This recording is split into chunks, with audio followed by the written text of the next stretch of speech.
I'm just going to switch a little microphone. I'm Jessica Shaw. I am so thrilled to be here to talk about Wicked for Good. Yeah. Before we bring out the glorious Cynthia Erivo, I wanted to say Ariana Grande has COVID, and I'm so like collectively, let's all wish her a very speedy recovery. She wishes she could be here. And let's bring out the extraordinary Cynthia Erivo.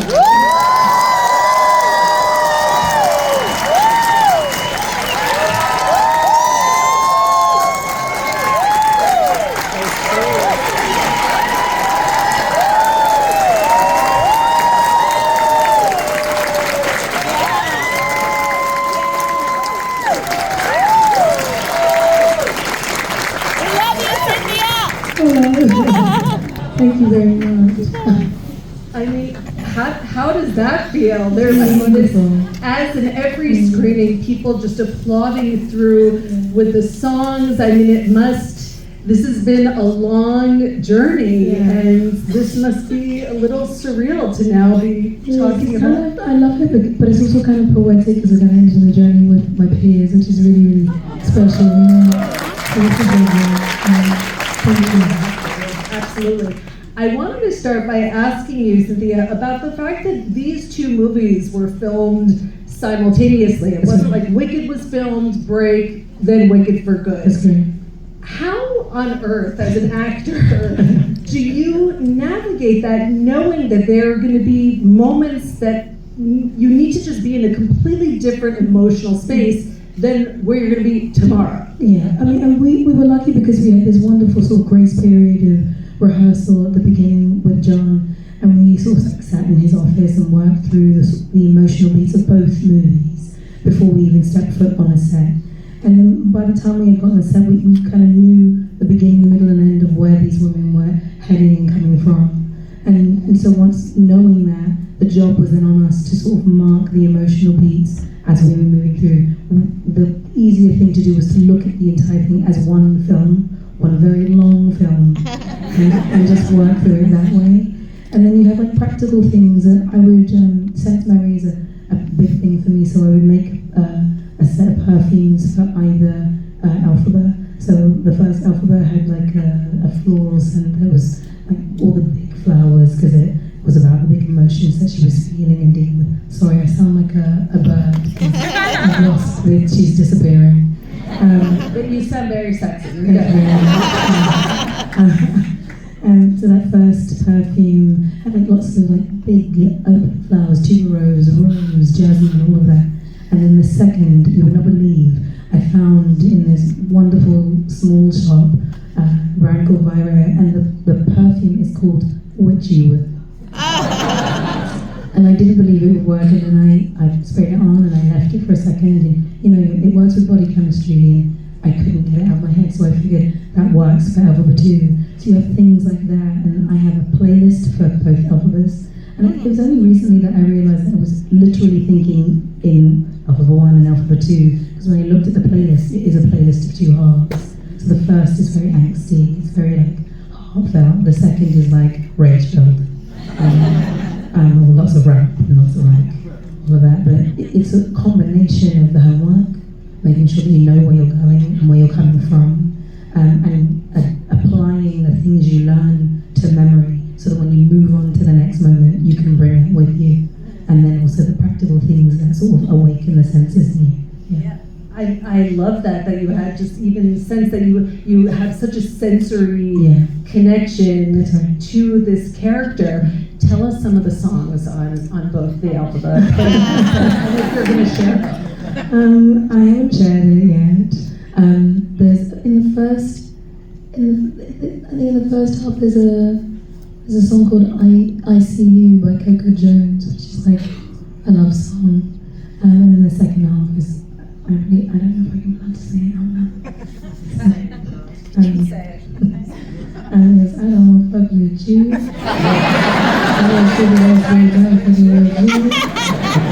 That was like on the playlist as well. Just like, but different vibes. And when you just, I mean, what was that process like when you, is it like you're going to set, let me like smell this perfume, so just because this is a room of actors, and I feel like that moment of really locking into your character. Morning would start, I get up, I do my run, it's like anything from 90 minutes to 2 hours because I'm a crazy person. And that would get me ready for the day. I'd get in the car, playlist goes on immediately, all the way to work. And depending on where we are in the day, or who we're playing, costume goes, makeup goes on, and that sort of tells me where we are because the makeup is very different in one than it is in two. Once that makeup is on and the costume is on, perfume goes on last. And it sort of clicks me into place. So it was like the lot, and I would douse myself in it. I'd walk past and you knew I was in the room if I left. You know, that it was always like the last, it was like the full stop on everything before we walked to set. Yeah.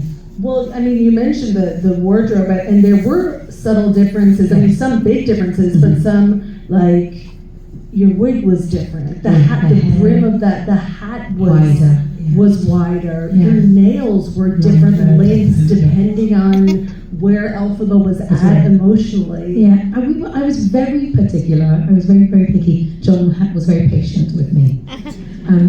I wanted everything to have a development, everything to have a development. So her hair in the first film is very proper, it's very tidy. It's in a braid or it's to the side, but all the braids are together. There's not a hair out of place. In the second one, it's sort of like, they're like goddess braids almost, you right? So there's like wisps of hair sort of coming out of each of the braid. It's much longer, goes to my hips instead of the small of my back. And her nails, I felt like the more powerful she got, the sort of more evolved her nails became. So you can't see it from where you are, but when you looked at the surface of it, it looked like a thunderstorm was happening on the nails.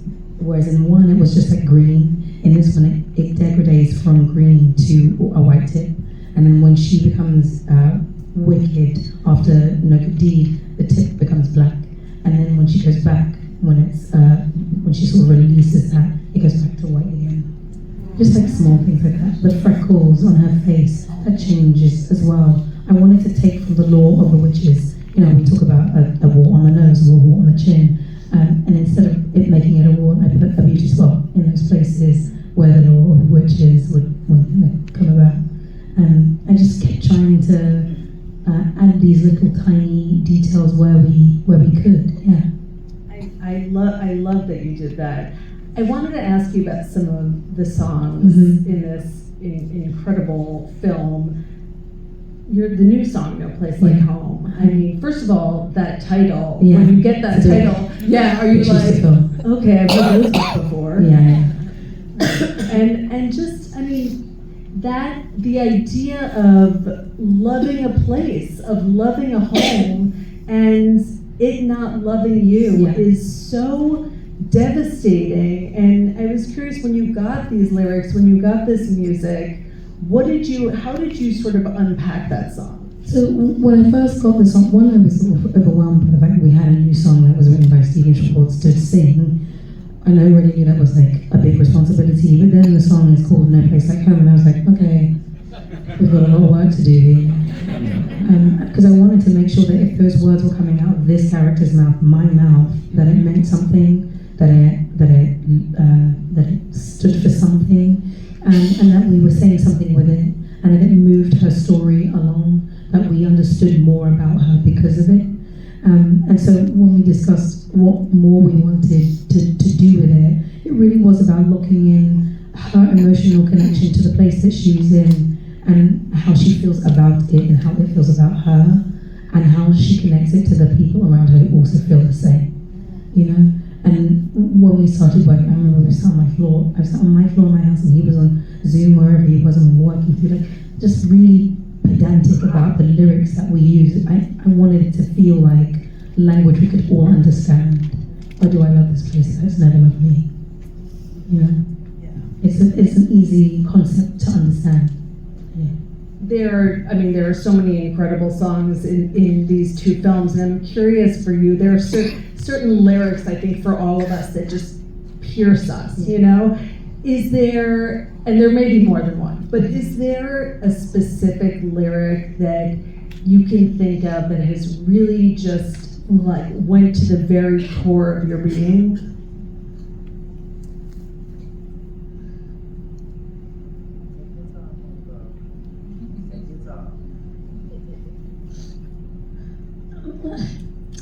No Good Deed is really special because, I mean, the whole first verse is really interesting. No good deed goes unpunished. No act of charity goes unresented. No good deed goes unpunished. That's my new creed. My road of good intentions led where such roads always lead. No good deed goes unpunished. So it's that. It took me a while to sort of like lock into what is she saying. It's the idea that she keeps trying to do good. She keeps trying to do good things, and every time she tries to do something good, it's thwarted. And every time she tries to do something good, it falls back, thrown back in her face, and she's punished for it. And she sort of, it sounds like a like power anthem, but I actually think it's like her weakest moment. I think it's actually the moment where she has nothing left but to surrender to what's been expected of her, which I think is just desperately sad. I think that's one of those things that's like stuck with me. Like, I never want to be in a place where I get to a place where I have to give up.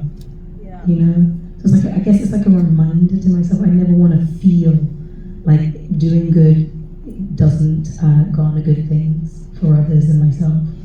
I think that's one of those things that sticks to my the sides of me. Yeah. I love that. I also feel like at the end of that song, you know that it's sort of her rock bottom. Yeah. And then she's going to rise. Yeah. She's going, she's going to phoenix it. Yeah. You know? She has to. She has a choice. Yeah.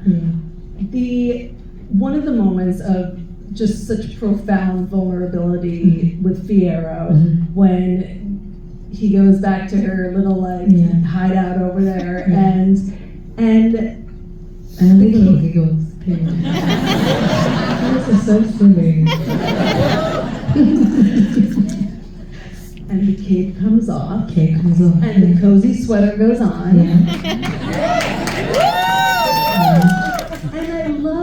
I love, and of course it's echoed at the end of the film, but just the idea of seeing someone, like really and truly seeing someone and seeing the beauty in someone is so lovely, and the fact that it happens multiple times in a film.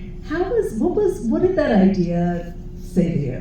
Well, I love this particular scene because Johnny and I, when we knew we were sort of about to get into this scene, we wanted to make sure that we didn't just jump into the song and it was just spent for no reason. We knew that the two of these characters had to sort of find one another, and it meant that we wanted to take a little time. So the cape came off as the first act of vulnerability, because that cape it's her armor, and no one has taken that cape off before. It's hers. She uses it to fight with, and essentially to allow someone else to remove that cape is to say, I trust you. And then one of the things I asked for was to allow Elphaba to let go of the rest of the armor, the fighting uniform that she is seen with all the time. How does she exist when she's on her own, when she's in her house, when she's in the place that she feels the safest? So that's where that sort of that warm, cozy cardigan comes in. But also it gave me an opportunity to remind everyone she's green head to toe. This is how she lives every single day. That it isn't makeup that she puts on, but that it is the body she lives in, I didn't want us to be afraid of showing that to people, right? And were you in hair and makeup double the time? Oh my gosh, it was 4 or 5 hours. But I was like, let's do it, it's fine. I wanted to, because I feel like we've seen head and neck, and we sort of can let that sort of go for granted. We can take it for granted that that's what happens, and we forget that it's there. But I think that's a stark reminder. Oh, that's how she lives every day. It's what she looks like in the mirror every day. But that moment of vulnerability, of allowing her to be her softest version, and letting someone look into her eyes and call her beautiful when that's not what's happened at all from the first film up until this point. I think it's actually a really scary moment. It's in the middle of the song when Fiera poses the question. He says, "You're beautiful," and she says, "You don't have to lie to me." He says, "It's not lying," and she says, "What is it?" Doesn't let him get away with just saying something. Challenges him to tell her what it is when he's telling her this, and he's looking at things in another way. And that's the first time I think that's the first time she thinks she's beautiful. I think that's the first time she sees herself really through someone else's eyes, which is deeply sad when she has to say to Glinda, "Look at me through their eyes, not yours." Because I think she also realizes, oh, Glinda sees me as someone that's beautiful, but you don't see it the way that everyone else sees it, you know? I think it's that vulnerability has allowed her to see the way the world sees her, but also to understand how lucky it is that she's been seen by these people as beautiful when others don't see her that way. Yeah. And of course, and also the beautiful moment of strength and power to be able to say it back to him. Yeah. You know, I thought so good. Thank you. For good. Yeah. I mean, tell me about, did the two of you rehearse that a lot? I mean, I imagine We did not rehearse it a lot. Okay. We did not, because I think we both wanted to allow whatever came up on the day or days to come up, you know, naturally. We did do a rehearsal, and John Chu was cheeky with this, but he was a genius for doing it. When we rehearsed the song, the speeches that come right afterwards were written up to a point, and then we continued, and he didn't stop us. So when I sort of when I tell her to come up the stairs, come on, we have to go, it's time to leave, and I put her in the cupboard, and I said, everything's gonna be fine, and I love you. That was not written originally. That just happened in rehearsal, and he was like, well, this has to happen. We have to let it happen. When the door closes and the both of us start crying, we can't see each other. The camera was on, so imagine the door is between the two of us, the camera is here, catching both of our reactions. We had not rehearsed that. I think we did that twice. Wow.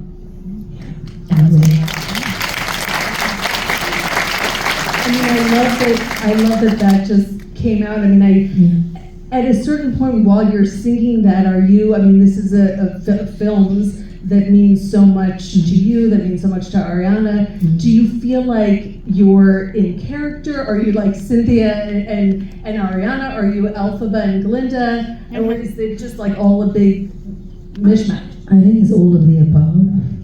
You know, I think it's impossible for it not to be all of the above. Because I think your body doesn't really know that you're not telling your own story. Your body just goes with the information it's being given. And the two of us care deeply about each other. Cynthia and Ari care deeply about each other. And these characters care deeply about each other. And so for us it really was about saying goodbye. We don't know that we're going to see each other again, you know. And we filmed this, this was weather cover. We had weather cover. We were supposed to be filming, I think, in Shiz, and we were supposed to be outside, and the weather was not cooperating, so we ran inside and had to start shooting for good. So we had no heads up, which is kind of wonderful in a way, because the pressure was off. We just did as we were supposed to do.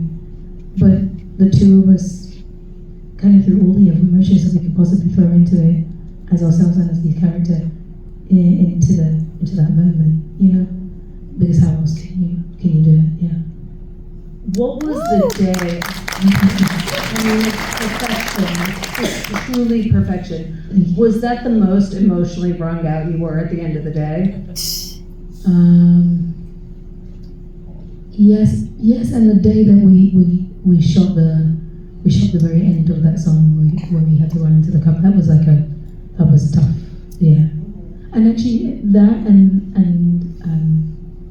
I felt like the very end of that movie where I look into the distance and I see and I saw that. That was an emotional day for me. you know. We had a lot of those. Yeah. We had a lot of those moments, yeah. I bet, was that one of the last shots you did? No, one of the last shots I did was Defying Gravity. That actually was the last one. Wow. Wow. Okay, so you went out, on a high note. Yeah. Literally. Had a So high. the last couple of days was shooting the beginning of As Long As You're Mine, and then finishing Defying Gravity.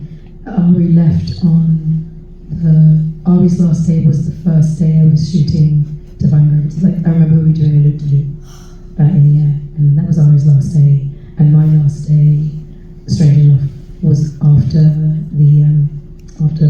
our strike.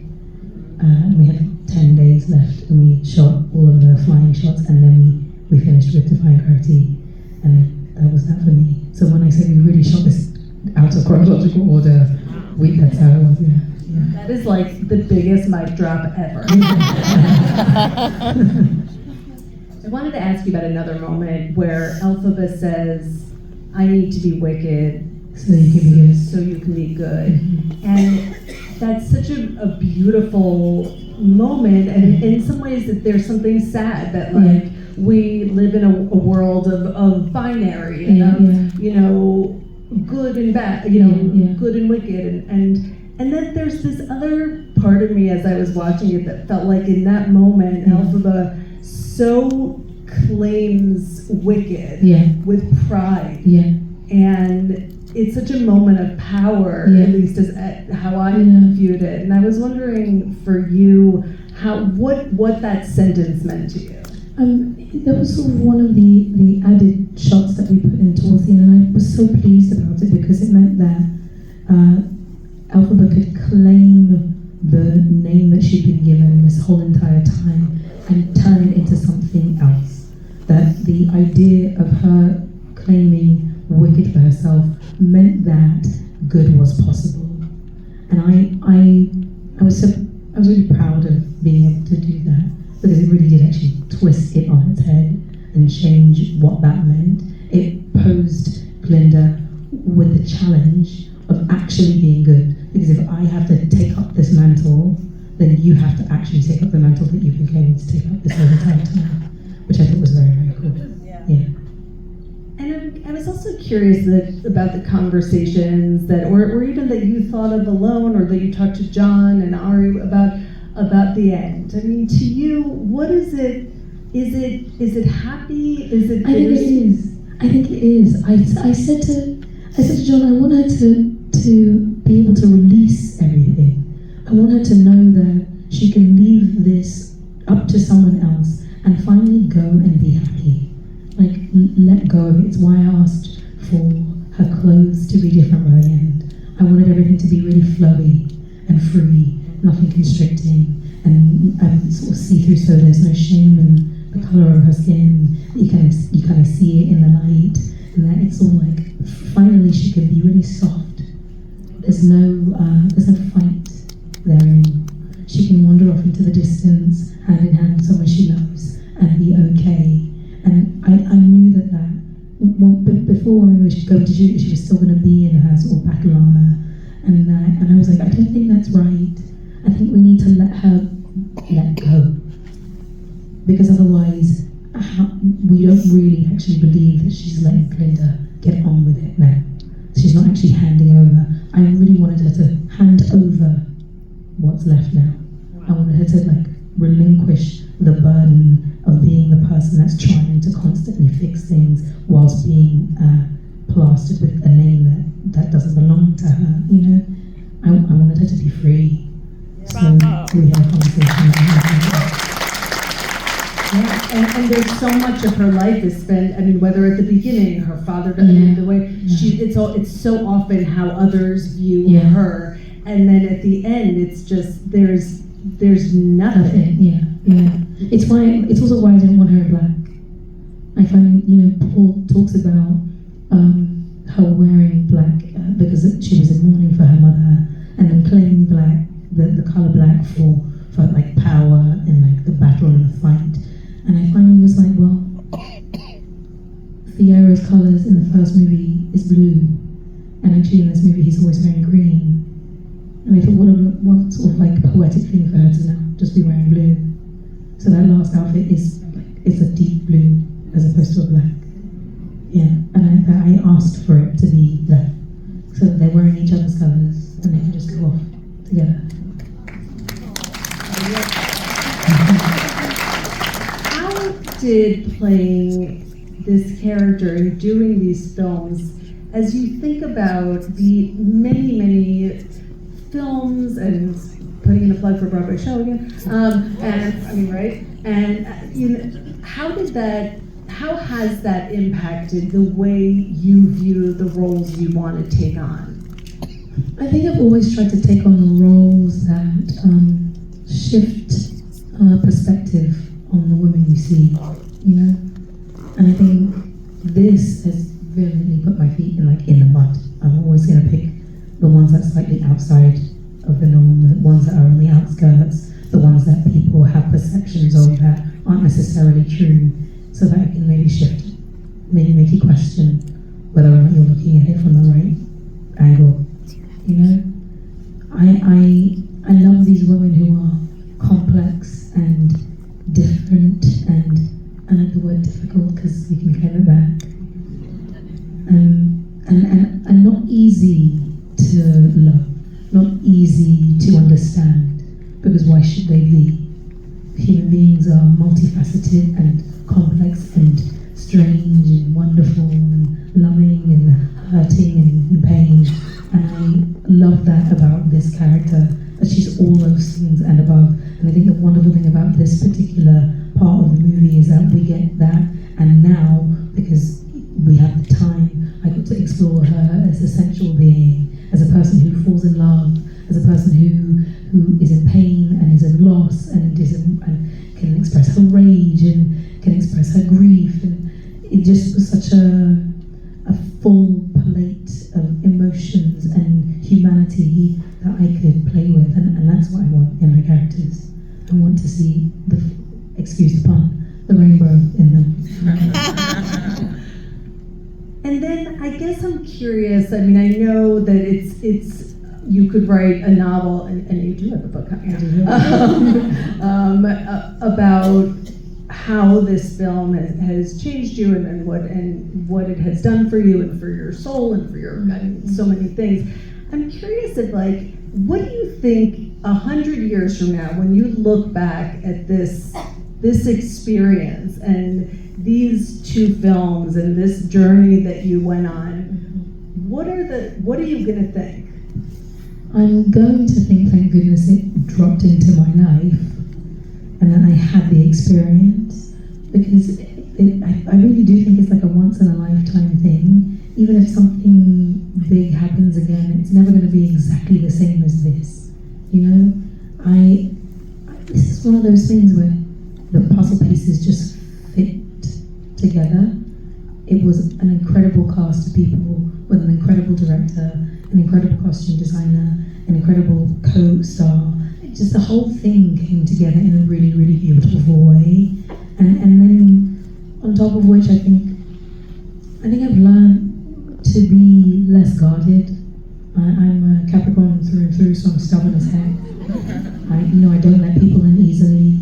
I don't befriend people easily. It takes me a long time to warm up to people.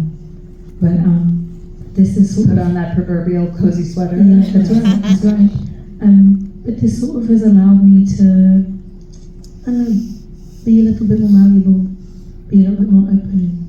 You know, I think having come into contact with so many different types of people who this story has touched, who this character has touched, all different walks of life, I think it sort of made me see that humanity is so much bigger than we allow it to be, that there's so much more kindness and so much more love, and there are so many people out here who feel like they don't belong, but you all belong because you all feel different. Everyone feels like they don't belong, is what I've realized. And so this movie is sort of like a love song to those who feel like they don't belong, but it's also sort of like a hug to let you know you do. You belong here for sure. You know. Cynthia, are not enough words there. I feel like the word in the English language hasn't been invented to say how much you moved every single person here and around the world, obviously, and just how extraordinary you are in this film. And I want to thank you so much for being here. Thank you. Congratulations.